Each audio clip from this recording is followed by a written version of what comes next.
하나님 말씀 함께 보도록 하겠습니다. 사도행전 16장입니다. 우리 신약성경 사도행전 16장의 말씀을 우리 같이 교독하자. 네, 우리 찾으셨으면 저랑 같이 앞에 영상 및 성경 본문을 보면서 우리 교독하겠습니다. 사도행전 16장 우리 1절에서 10절입니다. 저부터 읽겠습니다. 바울이 더베와 루스드라에도 이름에 거기 디모데라 하는 제자가 있으니 그 어머니는 믿는 유대 여자요 아버지는 헬라인이라.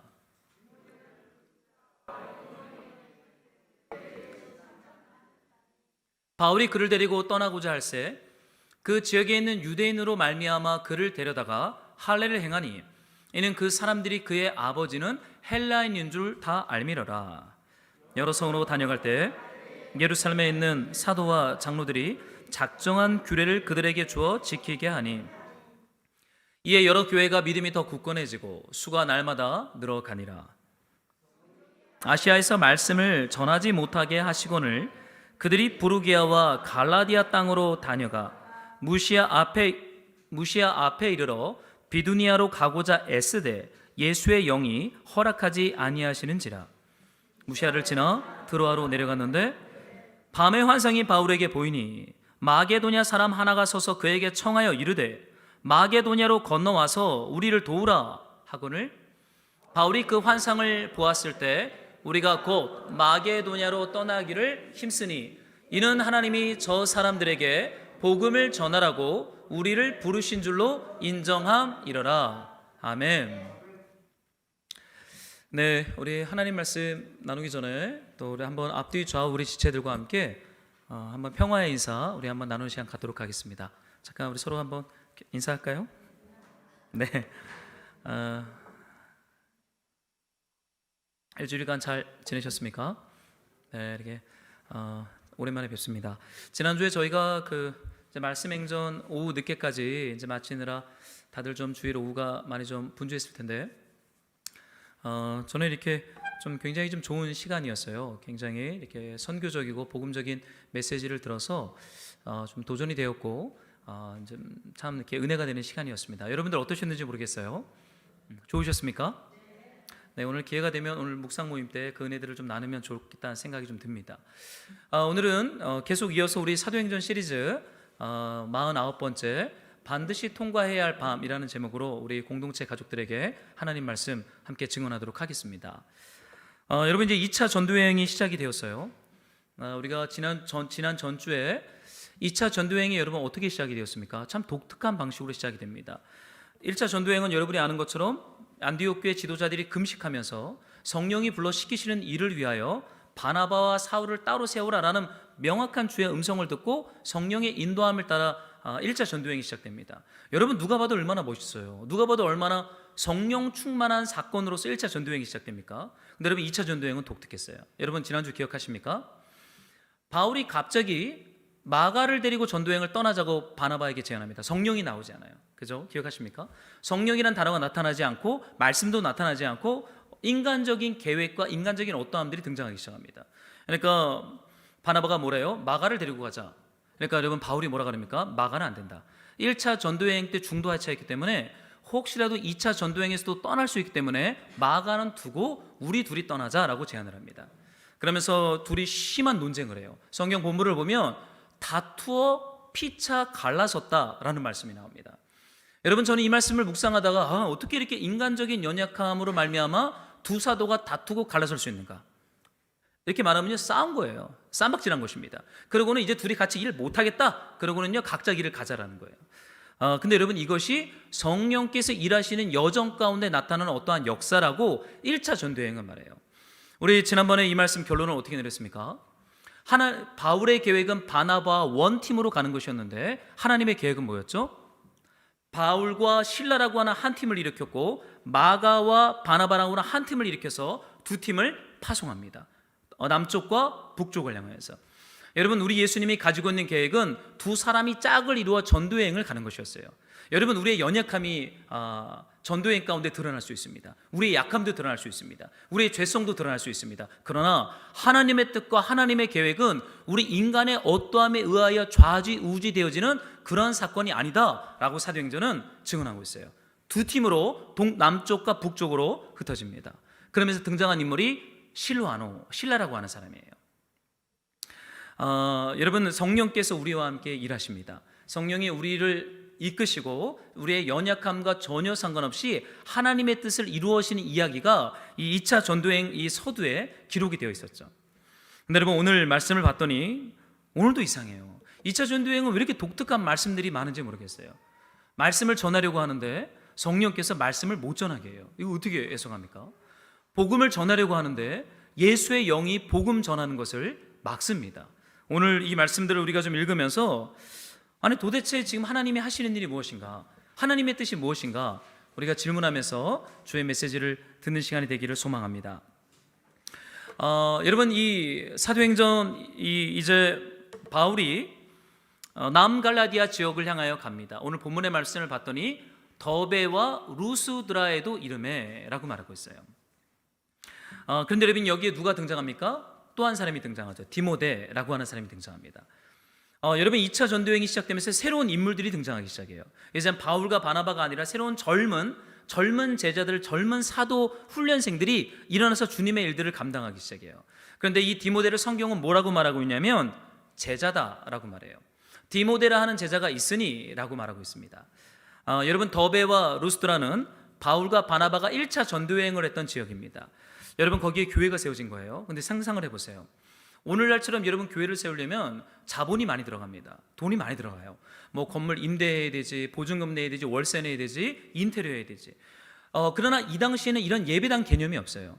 이들은 복음이 전해졌고 복음을 받아들인 사람들이 어디에서 모였겠어요? 집에서 모이기 시작합니다. 조직도 없고 건물도 없어요.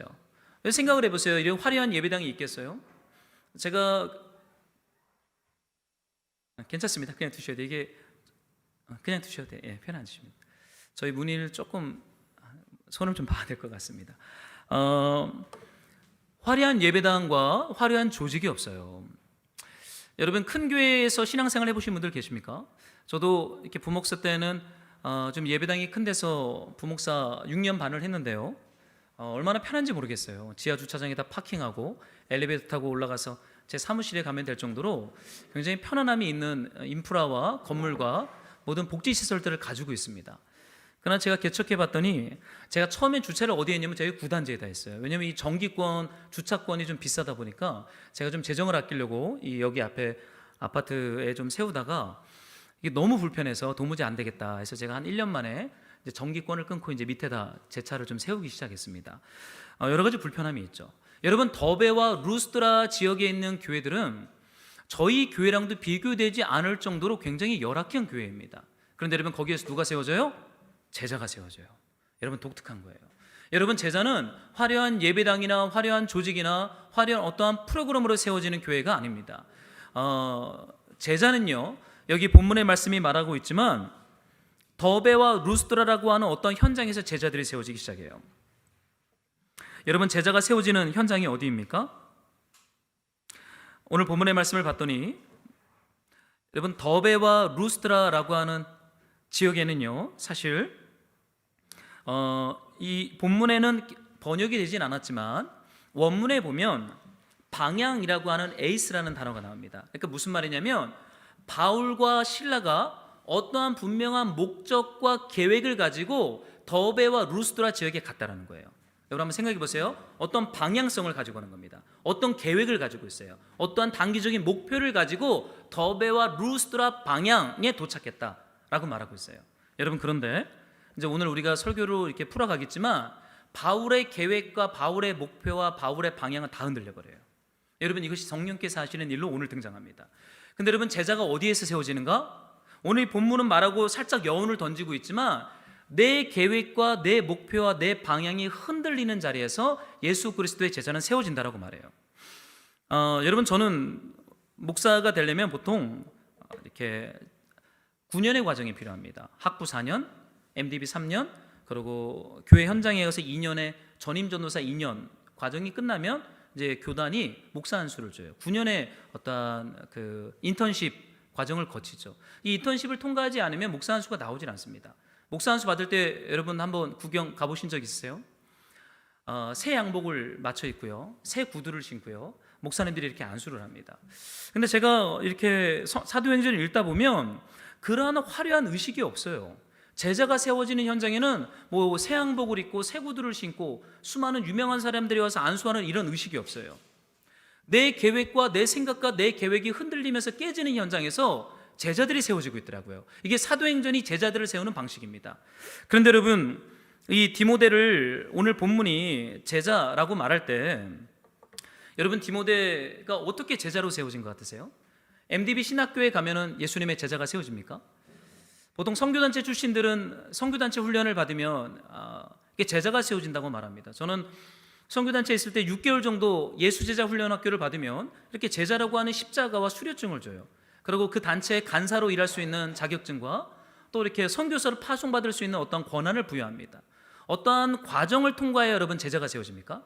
어떠한 바이블 아카데미를 마쳐야 제자가 세워집니까? 여러분, 그건 약간 서구적인 패러다임인 것 같아요.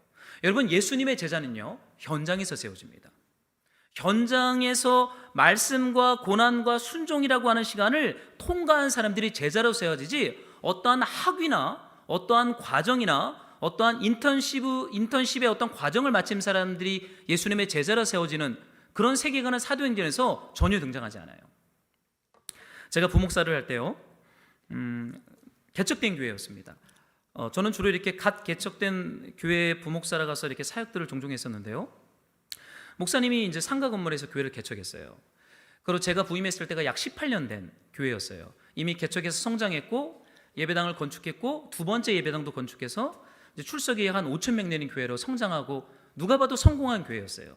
근데 제가 그 교회에 가서 놀란 게 한 가지가 있었습니다. 그게 뭐냐면요, 저 같은 MDB를 졸업한 정규신학교 출신의 목사들이 부목사로 이렇게 가지 않습니까? 제도권 교회는.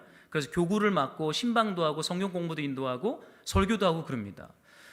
근데 제가 거기 가서 놀란 게 한 가지가 있었어요. 그게 뭐냐면 여전도사님들이었습니다. 여전도사님들. 누가 봐도 이분들은 열심히 하는 거예요. 새벽기도부터 전도부터 누가 봐도 어떻게 이렇게 열심히 하는 사람들이 있나 좀 신기했습니다. 그래서 제가 한번 물어봤어요. 저희 교구에 한 전도사님이 있길래, 전도사님 신학교를 어디 졸업하셨어요? 제가 물어봤더니 전도사님이 저한테 얘기하는 거예요. 저는 신학교를 나오지 않았습니다. 그래요. 아, 그래요?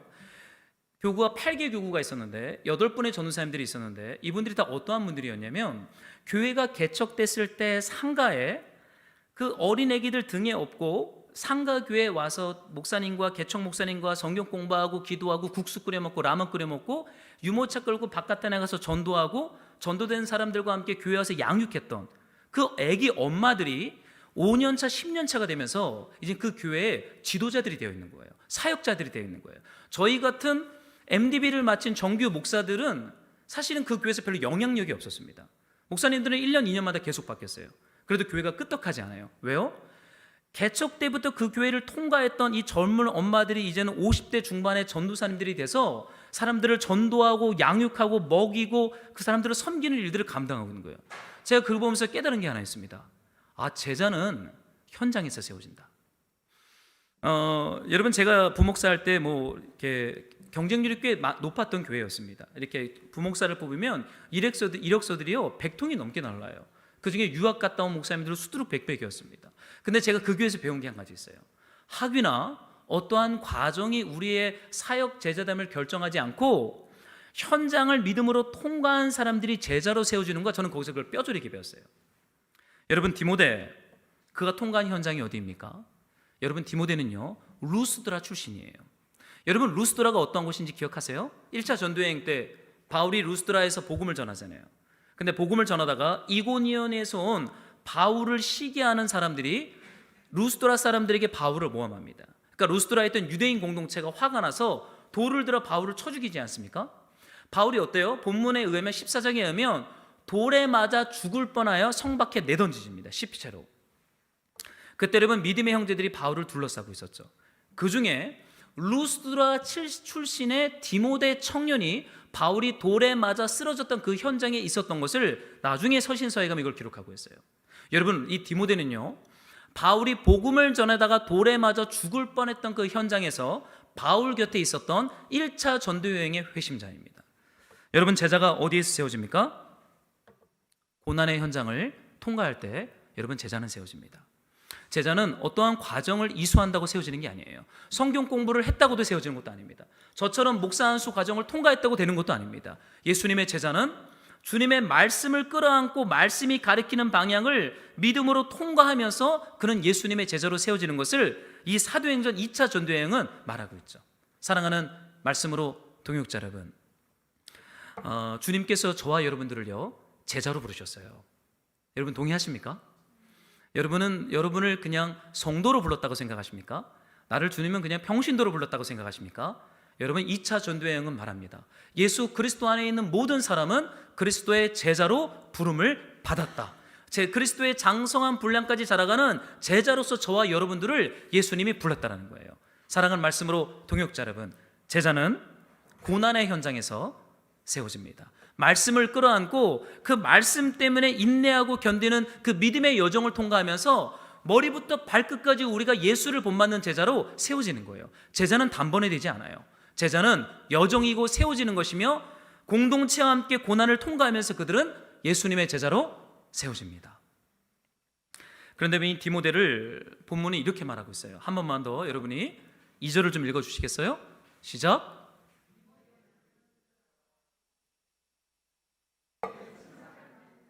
네, 고맙습니다. 여러분, 디모데를 성경이 어떻게 표현하고 있습니까? 루스드라와 이고니온 교회 공동체에 있는 형제들에게 칭찬을 받는 자다라고 말하고 있어요. 여러분, 예수님의 제자는 이제 바울의 2차 전도 여행에 합류하는 앞으로 사도로서의 길을 걸어갈 디모데는요, 교회 공동체 루스드라에서 이고니온은 30km입니다. 여러분 생각해 보세요. 30km면 여기에서 어디입니까? 약 강서구쯤 되겠죠. 김포쯤 되겠죠. 거기에 있는 성도들이 루스드라 공동체에 있는 디모데라는 청년을 칭찬했대요. 야, 진짜 믿음의 청년이다. 저 친구는 진짜 예수님의 제자야. 참으로 믿음이 좋다. 루스드라와 이고니온, 더베 이 지역에 있는 이 남갈라다 지역에 있는 이 성도들이 디모데를 칭찬합니다. 여러분, 이거 어떻게 생각하세요? 그냥 인기가 많은 한 청년으로 생각합니까? 인기 투표라고 생각하세요? 보통 제가 고향교회에서 직분자를 세울 때 직분자 추천을 받죠. 그때 보면은 이렇게 사람들이 어떤 사람을 추천할 때 제가 좀 봤던 좀 이상했던 모습 중에 하나는 마치 인기 투표를 하듯이 이렇게 직분자들을 뽑는 걸 보여 저는 조금 좀 신기했어요. 이렇게 선거 유세를 이렇게 하는 거예요. 어르신들이 우리 남편이 이렇게 뽑아달라고 이렇게 선거 유세도 하는 걸 보면서 왜 유세를 할까? 제가 청년 때는 좀 충격이었어요. 아니, 안수집사가 되고 권사가 되는데 왜 선거 유세를 할지 저에게 좀 충격이었습니다. 그런데 여러분, 디모데는 교회 공동체에게 칭찬을 받는 자였어요. 여러분, 어떤 걸 칭찬받았을까요? 여러분, 개인의 성품, 우리의 매력, 우리의 개인기를 칭찬받는 것입니까? 여러분, 교회가 칭찬하는 것은 오직 하나입니다. 여러분, 교회 지도자가 어떻게 세워집니까? 교회 공동체로부터 칭찬을 받는 자여야 돼요. 어떤 칭찬을 받는 자여야 합니까? 성경은 말합니다. 세상은요, 한 개인의 개인기, 탁월함, 눈에 보이는 성과로서 사람을 칭찬합니다. 그죠? 성과제라 그러잖아요. 저 사람이 뭘 잘하고 열심히 하면 칭찬합니다. 열심히 하지 않으면 칭찬하지 않아요. 근데 이것은 세상의 기준이에요. 여러분, 주님의 교회의 기준은 무엇입니까? 개인적인 성품, 개인기, 인간관계 속에서 뿜어져 나오는 매력 전혀 아니에요. 여러분, 주님의 교회의 제자로 세워지는 지도자는요, 여러분, 바울이 이런 얘기를 했죠. 하나님의 나라에 들어가려면 많은 환난을 당해야 할 것이라. 1차 전도여행의 여러분 결론을 기억하십니까? 우리가 하나님의 나라에 들어가려면 많은 환난을 겪어야 한다라는 메시지가 1차 전도여행의 결론이었어요. 여러분, 교회가 어떠한 사람을 칭찬할 때 그 기준은 무엇입니까?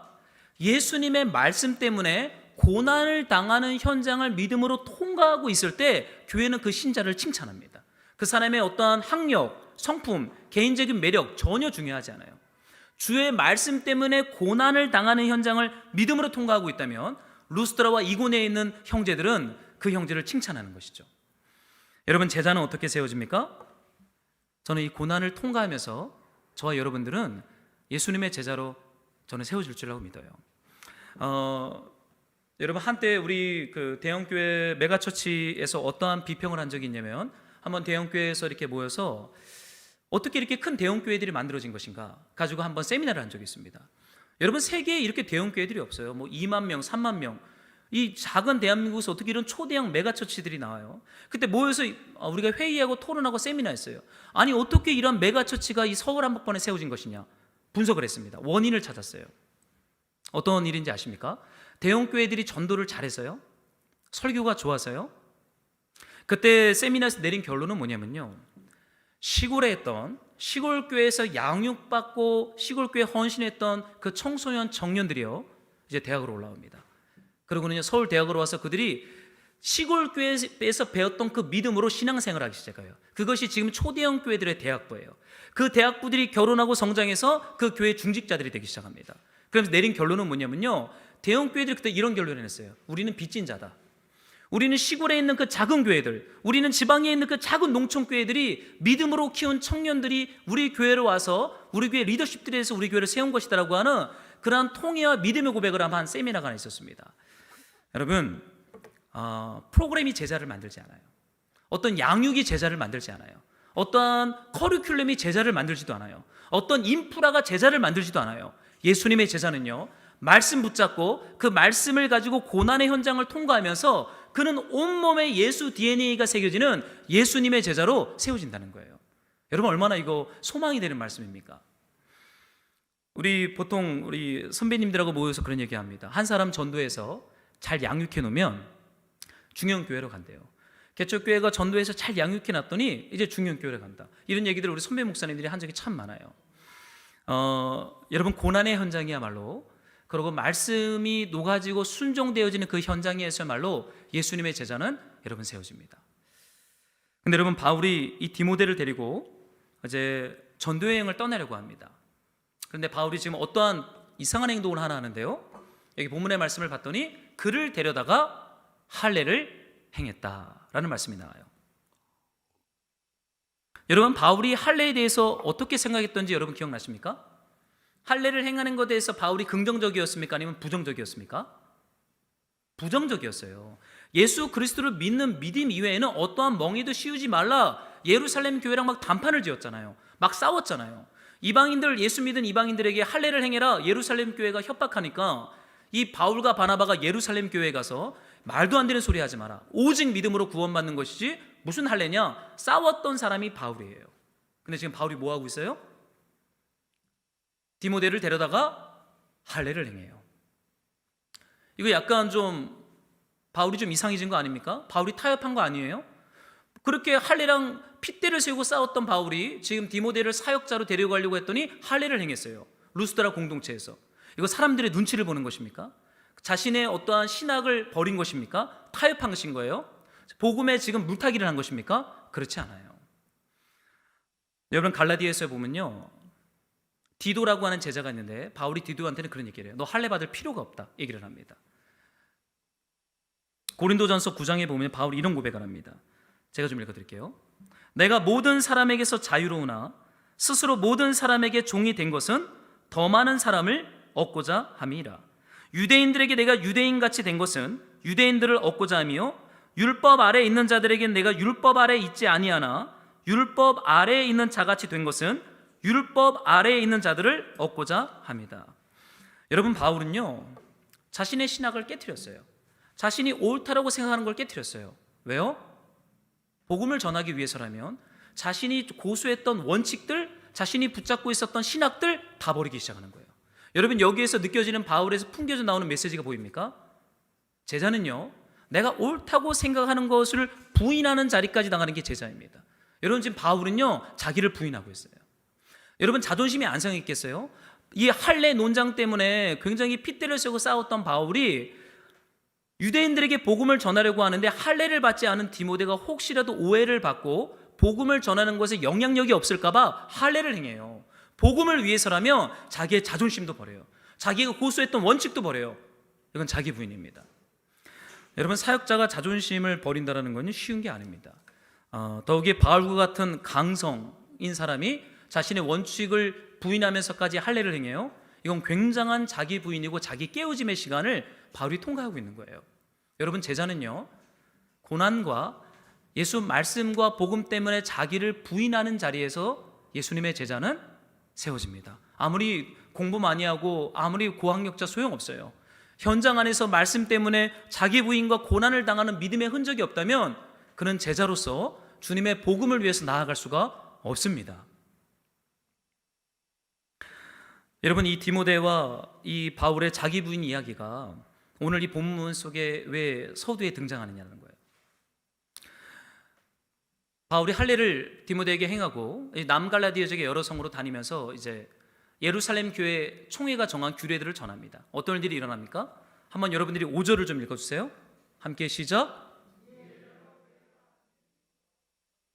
수가 날마다 늘어가니라. 여러분, 남갈라디아 지역에요, 사역의 승리를 맛보기 시작합니다.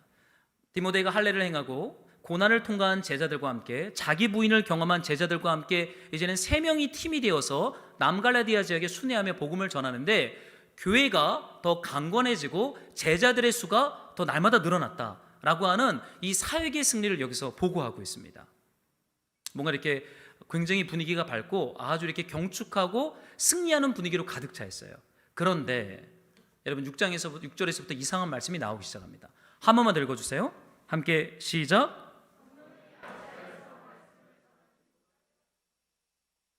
부르기아와 갈라디아 땅으로 다녀가. 제가 7절을 한 번 더 읽겠습니다. 무시아 앞에 이르러 비두니아로 가고자 했을 때 예수의 영이 허락하지 아니하시는지라. 여러분, 어때요? 성령과 예수의 영이 나옵니다. 근데 성령과 예수의 영, 하나님이시죠? 그분이 어떠한 일을 지금 맡고 있어요? 말씀을 전하는 것, 복음을 전하는 것을 맡고 있어요. 누가요? 하나님께서, 성령 하나님께서, 성령께서, 예수의 영께서 맡고 있습니다. 아시아에 가서 힘있게 복음을 전하려고 하는데 말씀을 전하지 못하도록 막았다라고 이 본문의 말씀은 말하고 있죠. 여러분, 이 본문의 말씀을 어떻게 우리가 묵상하고 이 말씀을 받아들여야겠어요? 열심히 복음을 전해요. 그리고 열심히 전도하려고 해요. 근데 성령께서 이것을 막았다라고 말하고 있어요. 여러분, 아시아는 골로새 에베소 지역입니다. 소아시아라고 하죠. 우리처럼 뭐 중국, 일본 이 아시아를 가리키는 게 아닙니다. 터키 지역이에요. 골로새와 에베소 지역이 있는 곳이 아시아 지역입니다. 지금 더베와 루스도라를 거쳐서 약간 남쪽으로 내려간 거예요. 왜냐하면 길이 그렇게 놓여져 있습니다. 1차 전도여행을 했던 근처들이에요. 여러분, 바울은 지금 어떤 생각을 하고 있어요? 이걸 당연하게 생각하고 있어요. 우리가 당연히 에베소 아시아 지역에 가서 복음을 전해야 된다 라는 생각을 굳건하게 가지고 있습니다. 여러분, 그 생각은 어디로부터 왔습니까? 1차 전도 여행 사역의 경험으로부터 당연하게 아시아 지역에 가서 복음을 전하는 게 하나님의 뜻이야 라고 바울은 생각하는 것 같아요. 그러고는 아시아로 갑니다. 어쩌면 그것은 익숙하고 편한 방식을 하나님의 뜻이라고 말하고 있는지 모르겠어요. 그런데 성령께서 그쪽으로 나아가는 문을 열어주지 않습니다. 사랑하는 말씀으로 동역자 여러분, 지금 바울팀 안에서 움직이는 어떠한 기류가 보이십니까? 익숙한 것을 따라가고 있어요. 자신들의 경험으로부터 오는 당연하다라고 하는 것이 하나님의 뜻이라고 귀결시키면서 아시아로 내려가고 있어요. 여기엔 질문이 없어요. 주님, 우리가 어디로 가야 됩니까? 주님의 뜻이 무엇입니까? 주님의 계획이 무엇입니까? 질문하지 않아요. 1차 전도여행의 경험으로부터 이것을 당연하게 받아들이며 일로 가면 승리할 거라고 생각하면서 아시아로 내려갑니다. 근데 어떤 일이 일어납니까? 성령께서 아시아 골로새 에베소 지역에서 말씀을 전하지 못하게 하셨다. 여러분, 7절에 봤더니요, 이제 어떤 일이 일어납니까? 막혔어요. 아시아로 가는 게. 그러니까 이제는 다시 북쪽으로 올라와서 무시아 지역으로 올라옵니다. 그리고는 무시아에서 이제는 동북쪽, 남쪽으로 내려가는 길이 막히니까 이제 북쪽으로 올라가요. 거기가 어디냐면 비두니아 지역입니다. 비두니아로 가려고 애를 써요. 여러분, 애를 씁니다. 여러분, 사역자들은 보통 애를 씁니다. 여러분의 인생과 삶에서 애쓰는 게 있나요? 여러분, 있지 않겠어요? 우리가 애를 쓰는 게 있잖아요. 그것이 반드시 되어야 한다고 생각하는 게 있잖아요. 저도 어떤 사역적 계획을 짤 때 이거는 반드시 돼야 된다라고 고집스럽게 기도하고 준비하고 진행하는 것들이 있습니다. 애를 써요. 근데 그게 되지 않을 때가 있어요. 여러분, 비두니아로 가고자 애를 씁니다. 그런데 누가 막습니까? 예수의 영이 허락하지 않았다 라고 말을 하고 있어요. 여러분, 사람은 막히잖아요. 길을 또 찾습니다. 여기 막혔네. 애를 쓰다가 막히면 열린 길을 또 찾기 시작합니다. 남쪽이 막히니까 북쪽으로 가요. 방향을 틉니다. 매우 인간적인 방법이며 인간적인 계획이에요. 여러분, 한번 생각해 봅시다. 예수의 영이 막고 성령께서 막았다. 이걸 어떻게 해석해야 될까요? 많은 사람들이 이 사건을 해석하면서 도대체 어떻게 성령께서 막은 거냐, 좀 네 가지로 이렇게 얘기를 해요. 사역을 하려고 하는데 바울이 병이 들었다. 그래서 아시아로 못 가는 거예요. 비두니아로 못 갔다. 이런 설이 하나 있습니다. 병이 들어서. 두 번째는 유대인들이, 그 지역에 있는 유대인들이 강력하게 반대했다. 들어오지 마라, 반대했다라는 거예요. 그래서 못 들어갔다 라는 설도 있습니다. 또 하나는 뭔가 로마법에 어떤 불법적인 면이 있어서 들어가지 못했다라고 해석하는 면도 있습니다. 근데 여러분, 중요한 건 무엇입니까? 지금 바울과 그 제자들은 뭔가 하나님이 그들에게 성령의 감동을 따라 말씀하신 부분은 아직 없어요. 그냥 열심히 하는데 계속 막히는 거예요. 이게 옳다라고 생각하는데 계속 막히는 거예요. 이 길로 가면 하나님의 뜻이라고 생각하는데 계속 막히는 거예요. 무엇이 흔들리고 있어요? 그들의 계획과 그들의 비전에 금이 가고 있어요. 제가 교회 개척을 할 때요, 제가 교회 개척에 대한 기획안을 6페이지를 작성했어요. 그때 6페이지로 왜 개척해야 되는가? 목표는 무엇인가? 목적은 무엇인가? 그 목적을 이루기 위한 전략은 무엇인가? 세부 실행은 무엇인가? 피드백은 어떻게 할 것인가? 제가 6페이지로 정리를 했습니다. 버전 1, 그리고 인테리어 하면서 버전 2, 버전 3까지 나왔습니다. 제가 그 기획안을 가지고 기도했습니다. 자, 하나라도 그 기획안에 있는 내용을 실천으로 옮긴 게 있을까요? 전혀 없어요. 이 계획안을 짜고 나서 얼마 뒤에 코로나 터졌고요. 얼마 뒤에 이제는 모일 수도 없는 상황이 되었고요. 제 계획과는 전혀 상관없는 한 동네로 가서 첫 교회를 시작하게 되었고요. 참 독특한 것은 우리 인간의 계획과 인간의 방식과 인간의 열정으로 하나님은 별로 일하지 않는다라는 거예요.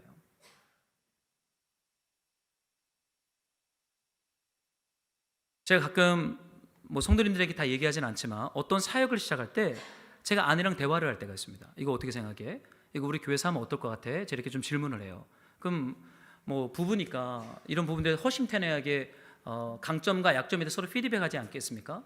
근데 그런 얘기를 하다 보면은 객관적인 어떤 피드백이 들어올 때 가끔은 제가 마음이 상할 때가 있어요. 저는 이걸 하고 싶은데 어떤 조언을 들을 때는 이게 좀 막힐 때가 있어요. 그럼 제가 이렇게 속이 상합니다. 그러고 이제 새벽기도 와서는 제가 기도를 못할 때가 있어요. 난 이걸 하고 싶은데 이게 여러 가지 어려움들이 있구나. 제 기도가 안 될 때가 있어요. 그럼 우리 새벽기도 멤버들 몇 명 안 되거든요.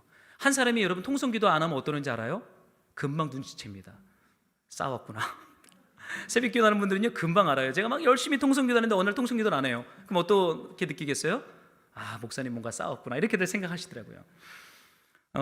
기도가 안 될 때는요 그냥 빨리 제가 저쪽 사무실에 가서 의자에다 다리 올려놓고 바짝 누워있을 때 있어요. 주님 어떻게 해야 됩니까? 이게 저는 맞다고 생각하는데 왜 이게 안 되는 것입니까? 제가 주님께 고집 부를 때가 있어요. 주님 이거 열어주셔야 되지는 것 아닙니까?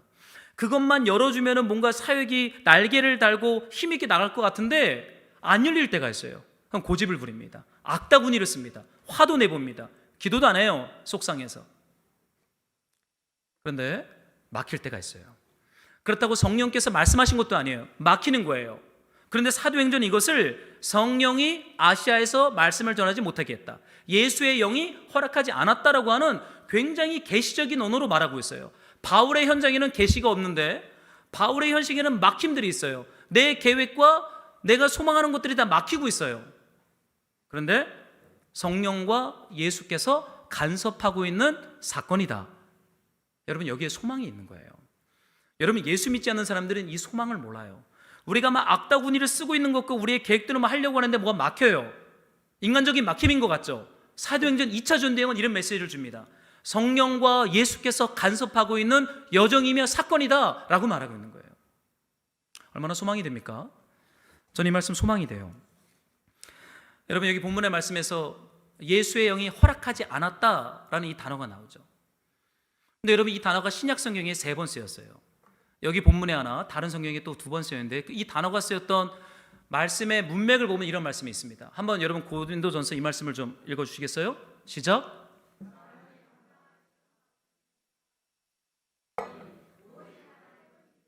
너희가 감당하지 못할 시험당함을 허락하지 아니하시고 시험당할 즈음에 또한 피할 길을 내사 너희로 능히 감당하게 하시느니라. 여러분, 여기에서 허락하지 않았다라는 이 사도행전에 사용된 이 동일한 단어가 어떤 문맥에 쓰였냐면, 하나님은 신실하사 미쁘사, 하나님은 매우 신실하세요. 실수하지 않으세요. 하나님은 신실하셔서 너희가 감당하지 못할 시험당함을 허락하지 않는다. 무슨 말이에요?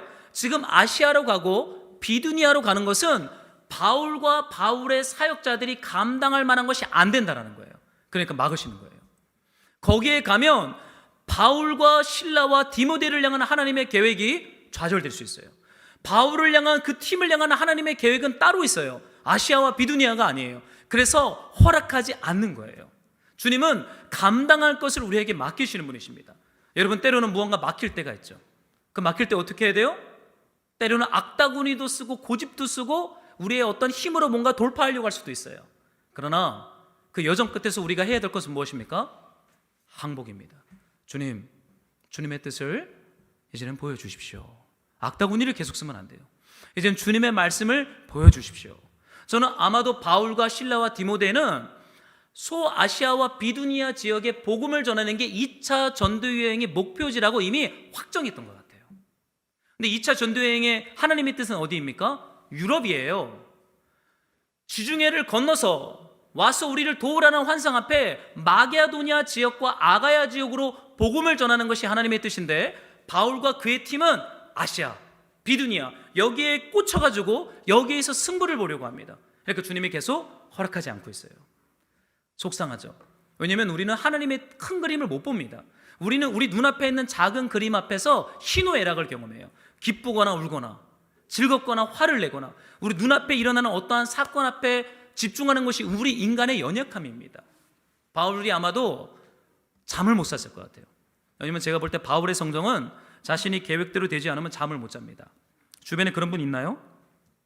조심하십시오. 여러분, 저를 조심하시기 바래요.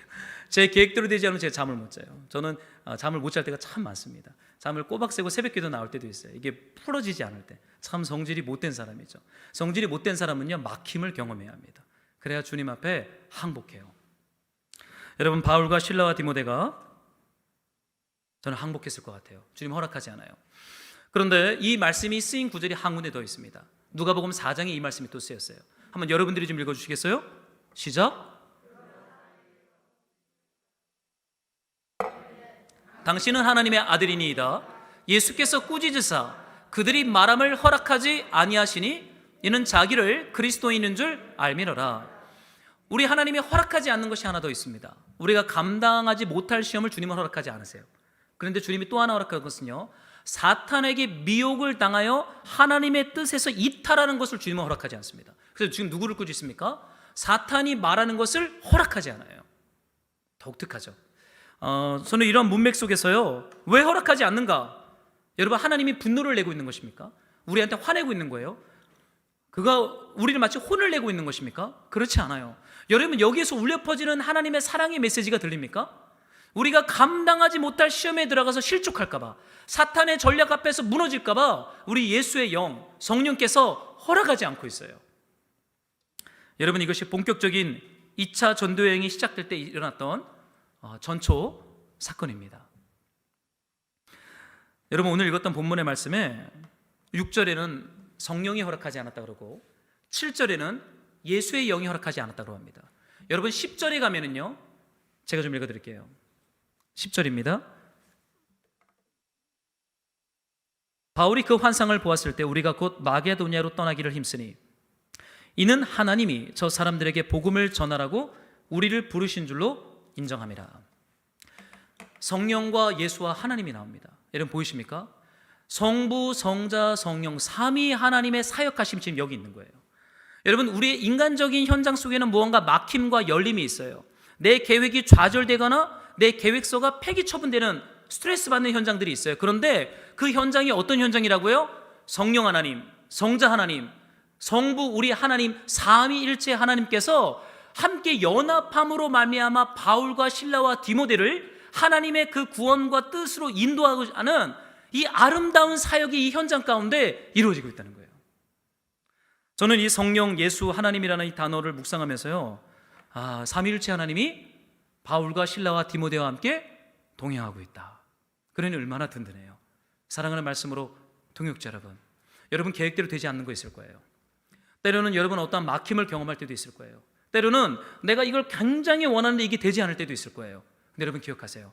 성부 하나님, 성자 하나님, 성령 하나님께서 아름다운 두 분의 사귐의 교제 안에서 우리를 지키시고 보호하시며 우리가 반드시 가야 할 하나님의 언약의 땅으로 주님의 몸된 교회를 인도해 가고 있는 줄로 믿습니다.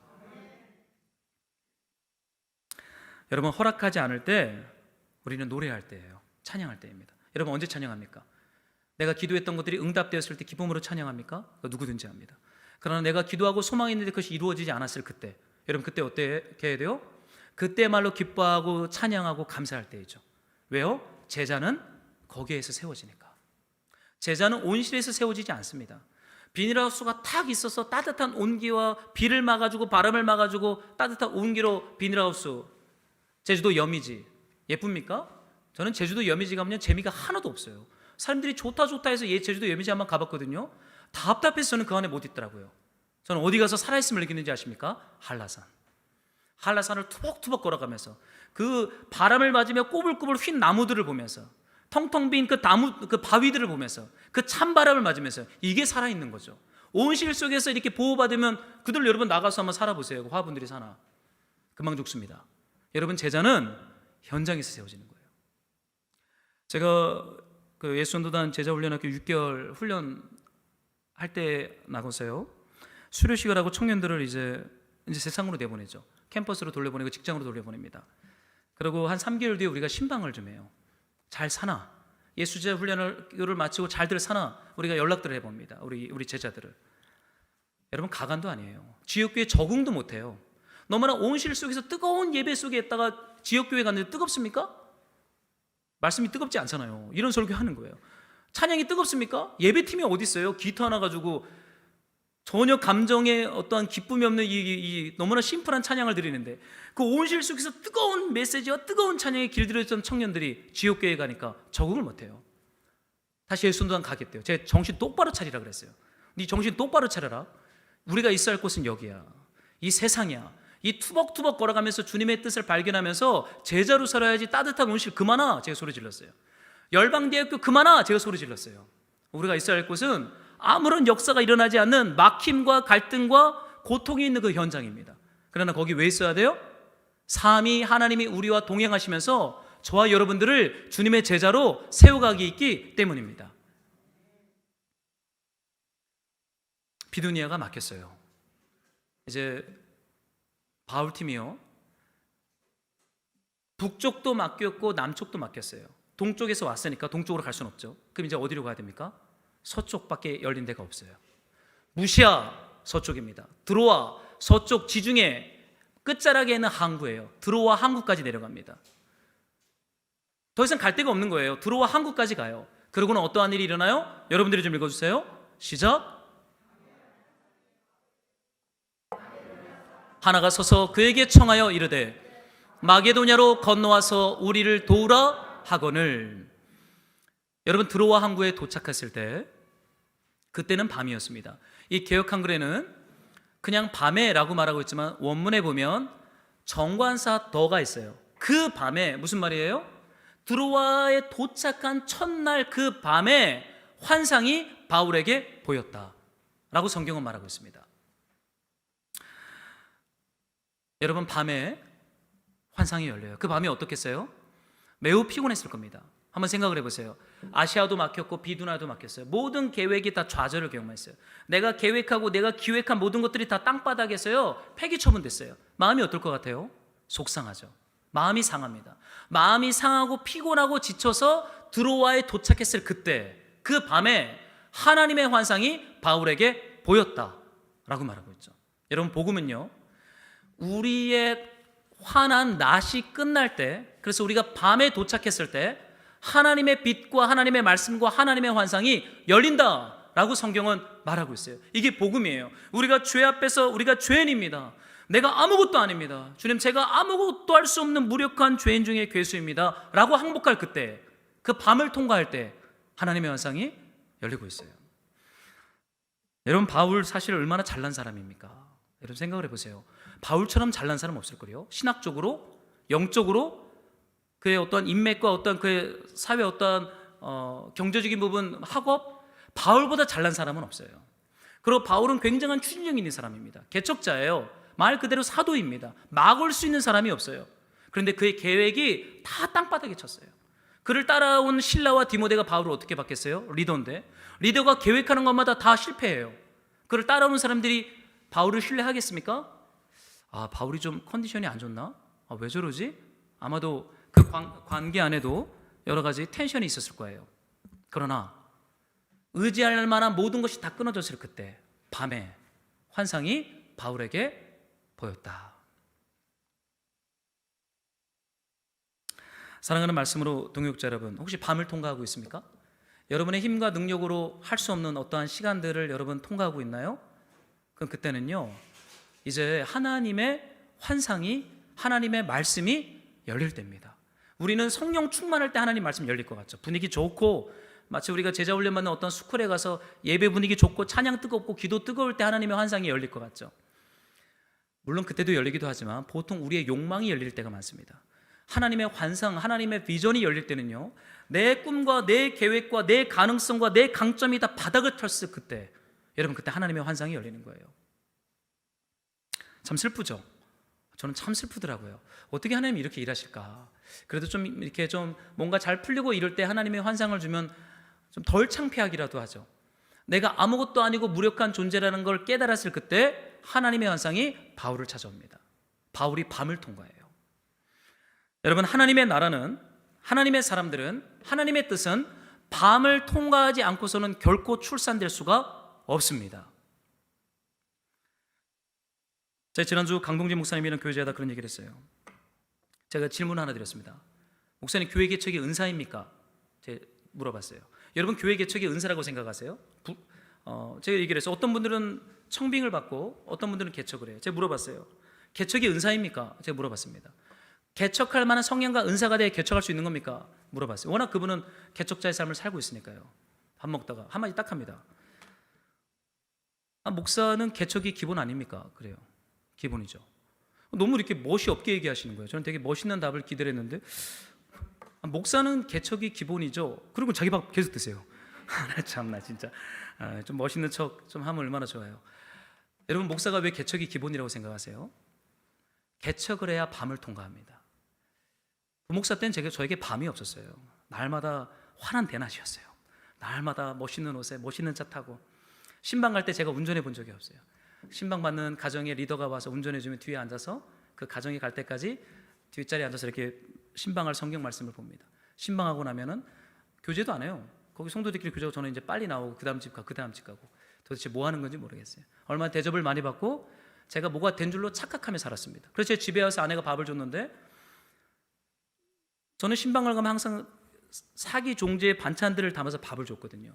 신방 대접을 받으면요. 근데 아내랑 밥을 먹는데 그냥 반찬도 꺼내놓고 밥 먹는 거예요. 그래서 제가 반찬통에 좀 덜어서 주면 좋겠어. 죽을 뻔했습니다.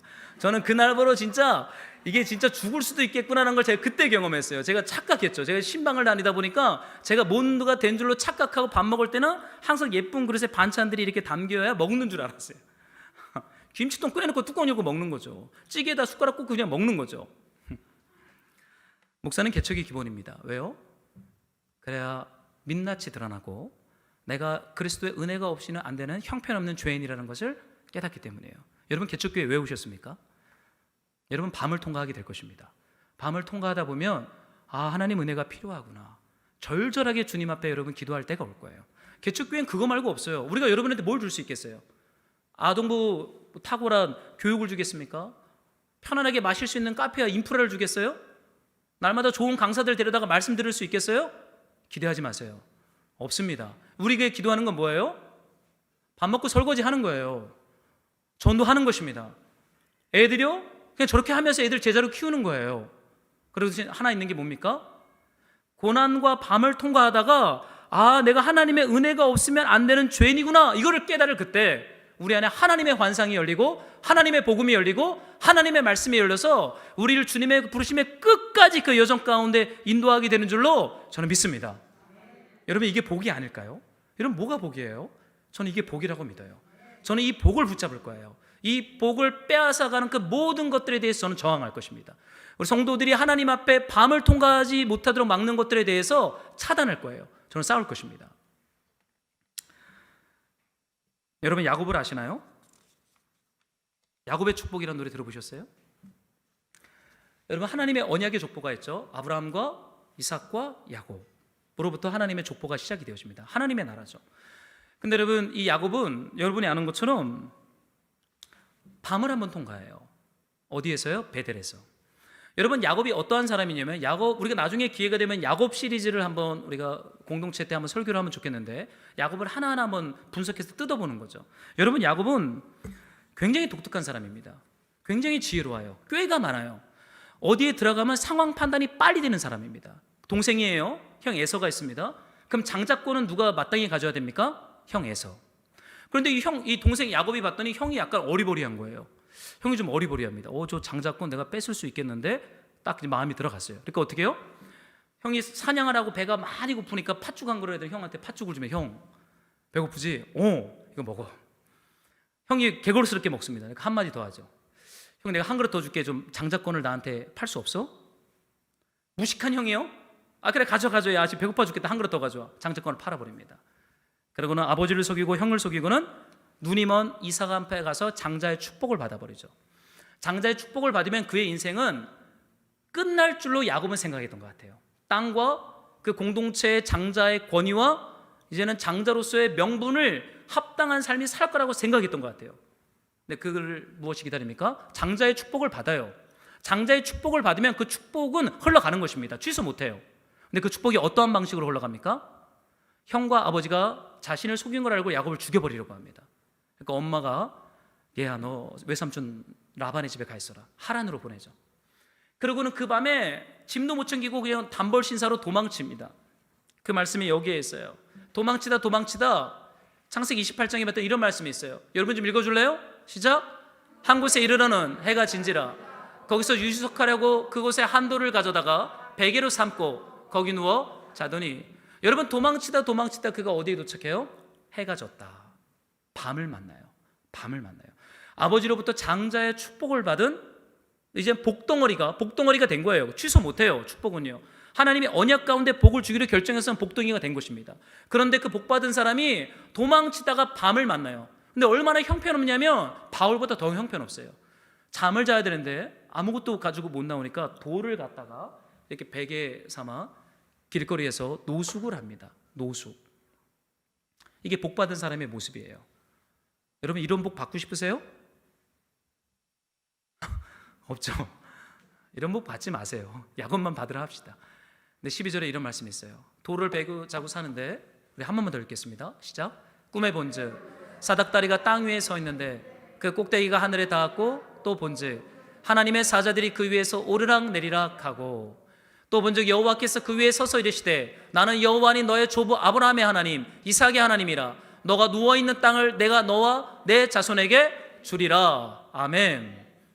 해가 진 현장에서 돌베개 삼아 잠을 자는데 하늘과 자기가 누워있는 땅바닥에 사닥다리가 하나 닿습니다. 그리고는요, 천사들이 오르락 내리락 해요. 어떠한 신화에 의하면 이 표현이 천사들이 하늘에서 하나님으로부터 들은 말씀을 쭝얼쭝얼거리면서 사닥다리로 내려와서 야곱한테 들려주고 다시 그거를 하나님한테 올려주는 그 신화 그림이 있습니다.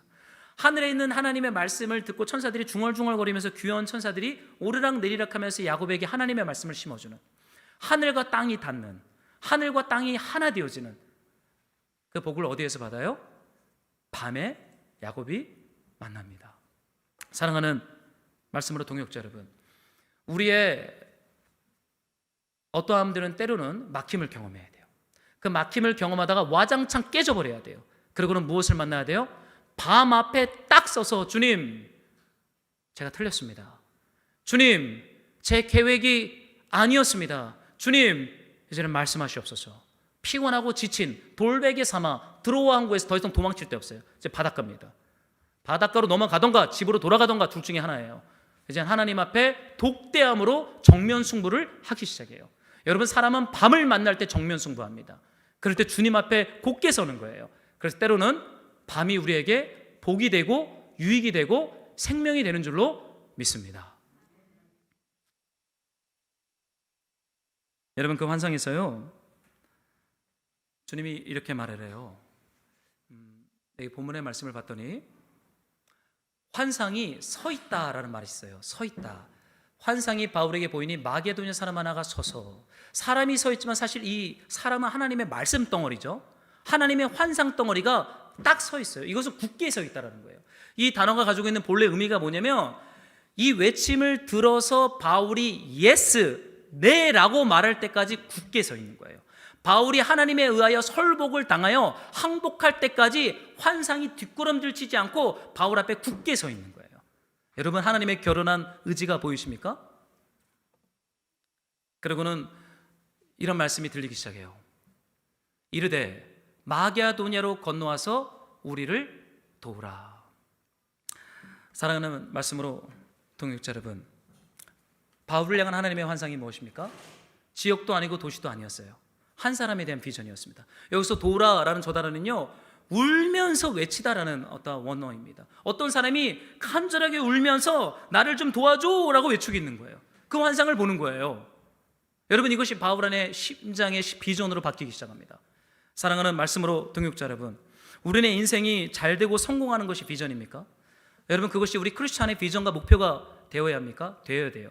그러나 그것보다 더 상위 가치의 비전이 있어요. 그것은 한 사람 속에서 울려 퍼지는, 와서 나를 도와달라고 하는 그 울음소리를 들을 수 있는 귀와 눈과 마음이 열리는 것이에요. 주님이 이 환상을 바울에게 주세요. 저 마게도냐 땅에서 죽고 있는 그 사람들이 와서 우리를 도우라 라고 하는 영혼의 탄식과 비명소리를 바울이 듣기 시작합니다. 여러분, 이것이 하나님의 환상이죠. 사랑하는 말씀으로 동역자 여러분, 비전하면 너무 거창하죠. 비전하면 너무나 거시적이고 너무나 멋있잖아요. 근데 한 사람을 돕는 거라 하면 그거 그 일입니까? 재미도 없잖아요. 목숨 걸 만한 일도 아니잖아요. 그러나 교회는 한 사람 안에서 울려 퍼지는 그 소리를 들을 수 있는 것, 이것이 하나님의 비전이요, 하나님의 환상이요, 2차 전도여행을 열어가는 하나님의 열쇠고 제자들이 들어야 할 하나님의 메시지라고 말하고 있습니다. 10절에 이런 말씀이 있어요. 우리 한번 같이 10절을 한번 읽겠습니다. 함께 시작. 우리가 곧 마게도냐로 떠나기를 힘쓰니 이는 하나님이 저 사람들에게 복음을 전하라고 우리를 부르신 줄로 인정함이러라. 이제 바울이 인정합니다. 아시아도 아니고 비두니아도 아니고 배를 타고 마게도냐로 건너가서 그 한 사람을 만나러 가는 것이 우리를 향한 하나님의 비전이구나. 그것을 인정해요. 여러분, 인정한다는 것은요, 연합되었다는 것입니다. 이제는 하나님의 뜻과 완전하게 연합돼요. 내 계획과 내 뜻과 내 욕망과 나의 고집이 아니라 하나님의 말씀과 하나님 뜻에 연합되어서 이제는 그 자리를 향하여 그들이 곧 듣자마자 순종함으로 나아가기 시작합니다. 사랑하는 말씀으로 동역자 여러분, 고난을 통과할 때요, 하나님의 말씀과 연합되어지는 은혜가 여러분들에게 있기를 저는 소망해요. 그거 없잖아요. 고난을 통과하잖아요. 우리는 날카로워집니다. 고난이 하나님의 말씀과 밤이 하나님의 말씀과 다름을 받지 못하면 우리는 날카로운 사람이 돼요. 그러나 밤을 통과하면서 하나님의 말씀과 하나님의 뜻과 연합되어지면 우리는 한 사람의 영혼에서 울려 퍼지는, 울면서 나를 도와달라고 하는 그 영혼의 탄식을 듣는 하나님의 제자로, 주님의 교회에 칭찬받는 제자로 저와 여러분들이 저는 세워질 줄로 믿습니다. 여러분, 밤을 통과하고 있습니까? 그러면 이제 하나님 앞에 나아가서 주님 앞에 항복합시다. 주님 앞에 설복합시다. 이제는 주님의 음성에 귀 기울입시다. 그 은혜가 저와 여러분들의 심령 가운데 있기를 우리 주의 이름으로 저는 축복합니다. 말씀을 붙잡고 우리 좀 같이 기도하기를 원해요. 우리 좀 찬양을 한 곡 고백하고 주신 말씀 붙잡고 한번 적용 찬양하죠. 땅끝에서.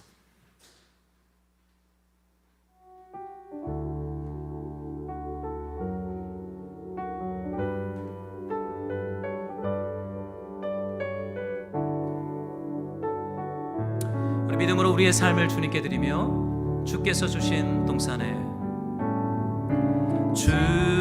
주께서 주신 동산에 땀 흘리며 씨를 뿌리며, 땀 흘리며 씨를 뿌리며 내 모든 삶을 드리리. 날 사랑하시는 내 주님께. 아멘. 비바람 앞을 가리고 내 육체는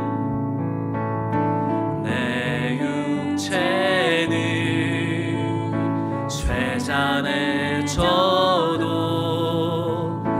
내 모든 삶을 드리리. 내 사모하는 내 주님께. 땅끝에서 주님을 맞으리.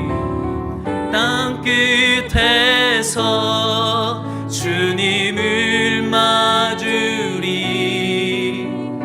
주께 드릴 열매 가득 안고 땅끝에서 주님을 배우리. 주께 드릴 열매 가득 안고 땅의 모든 끝 찬양하라. 땅의 모든 끝 찬양하라. 주님 오실 길, 주님 오실 길 예비하라. 땅의 모든 끝에서 주님을 찬양하라. 영광의 주님 곧 오시리라. 우리 같이 기도할 때 우리 성령 하나님, 우리 성자 우리 예수님, 우리 성부 하나님, 그분의 그 충만한 사귐, 그 교제 속으로 우리를 초청하세요.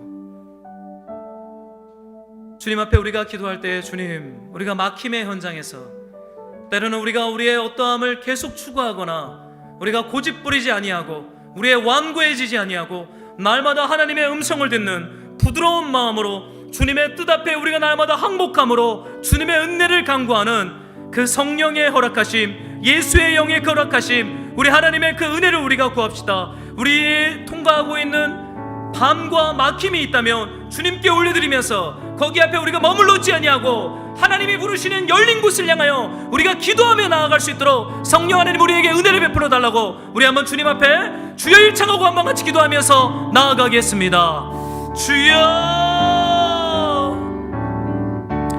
성령 하나님 기도합니다. 우리가 막힘 앞에서 주님, 우리가 고집을 부리지 않도록 하나님의 뜻을 꺾으려고 하지 않도록 성령 하나님 우리의 마음을 부드럽게 하여 주시고, 우리가 막힌 그 자리에서 하나님의 환상이 열리고 하나님의 말씀이 열리고 하나님의 임재가 열릴 수 있도록 주님 우리에게 은혜를 베풀어 주시옵소서. 주님, 우리가 주님과 온전히 연합되어지기를 소망합니다. 주님의 마음을 아는 자로 있기를 소망합니다. 주님의 음성을 듣는 자로 있기를 소망합니다. 주님 앞에 일에 동역하는 자로 우리가 주님 앞에 있기를 소망합니다. 성령 하나님 우리 가운데 임재하시옵소서. 우리 가운데 말씀하시옵소서. 성령으로 운행하시며 당신의 일을 이루시옵소서. 주님의 나라가 임하게 하여 주시옵소서.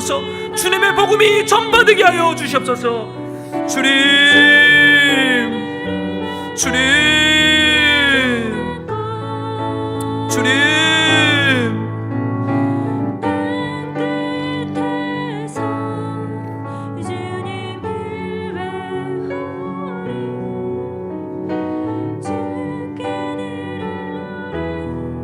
우리 한 번 더 기도할 때, 밤을 통과할 때 주님이 주시는 은혜가 있어요. 베델의 약속의 말씀과 두로와 항구의 하나님의 말씀의 환상이 열렸던 그 은혜.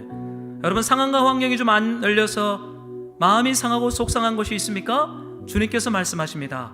땅은 막혀 있을지라도 말씀과 성령과 하나님의 나라가 우리 영혼 가운데 활짝 열릴 거라고 말씀하세요. 여러분, 주님이 주시는 그 은혜, 밤을 통과하는 자들에게 주시는 그 은혜, 두로와 항구, 우리 베델의 은혜, 여러분 그것을 우리가 감사함으로 취합시다. 더 이상 불평과 원망과 쓴마음이 아니라 하나님의 행하실 것을 소망하며 우리가 주님을 예배하고 찬양하는 기도, 주님을 소망하는 기도를 하기 시작합시다.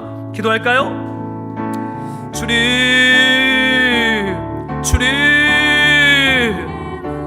우리 안에 새로운 노래를 허락하여 주시옵소서. 쓴마음과 불평과 원망의 노래가 아니라 우리 하나님을 향한 새로운 노래가 우리 안에 시작되게 하시옵소서. 새로운 기도가 시작되게 하시고 새로운 순종이 시작되게 하시고 하나님의 행하실 일들을 소망합니다. 주님의 행하실 일들을 우리가 고대합니다. 하나님, 우리의 계획이 끝날 때 하나님의 나라가 열리겠습니다. 주님의 뜻을 이루시옵소서. 주님의 나라를 확장하시옵소서. 오직 주님의 뜻만이 이루어지기를 소망합니다. 사랑하는 우리 공동체 가운데 하나님, 막힘 가운데 활짝 열리는 주님의 임재와 말씀을 우리 영혼 가운데 주님 허락하여 주시옵소서. 주님,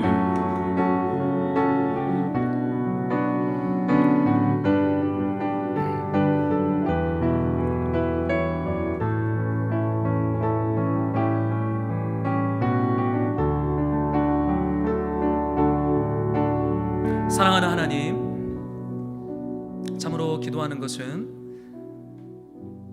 우리네 삶에 허락하시는 그런 막힘과 돌아서게 함과 계획이 좌절되어지는 내 생각대로 되지 않는 그 여정 가운데 주님, 우리의 마음이 쓴 마음 가운데 오래 앉아있지 않게 하여 주시고, 하나님, 우리에게 베델의 은혜와 두로와 항구의 은혜를 우리에게 충만하게 허락하여 주시옵소서.